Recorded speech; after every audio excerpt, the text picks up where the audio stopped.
Samantala, ngayong araw po inaasahang maiuwi sa Marinduque ang 15 sa 7 namatay sa banggaan ng bus at truck sa Tuba, Benguet. Bago yan, dinala muna ang mga labi sa Quezon City kung saan sumalubong ang kanilang mga kaanak. Ang mainit na balita, hatid ni Athena Imperial. Mag-aalauna ng madaling araw nang dumating sa Camp Crame sa Quezon City ang labi ng 5 sa 7 nasawi sa aksidenteng naganap sa Tuba, Benguet noong Huwebes ng gabi. Sakay ng isang army truck ang mga labi ng mga gurong sina Mariel Mingi at Jenny Lisa Lantorio at ang mga estudyanteng sina Marvin Palatino, Diane Laurio at Princess Pastor Fide.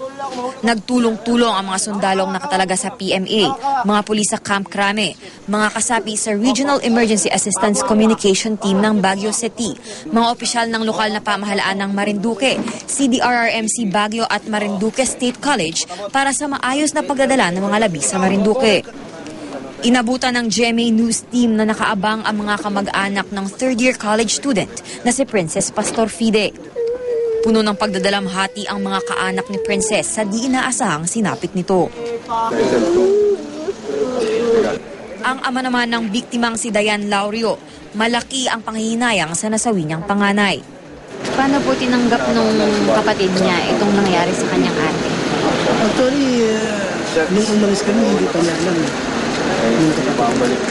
Hindi pa niya alam na ganun nangyari sa atin. Si Gerald naman, ang asawa ng yumaong gurong si Jenny Lisa Lantoria, pilit na nagpapakatatag sa kabila ng sinapit ng kanyang kabiyak. My wife is a fighter, hindi siya, she's a strong person, hindi ko naasahan kung may konting sugat lang yan, walang paglalabanan niya.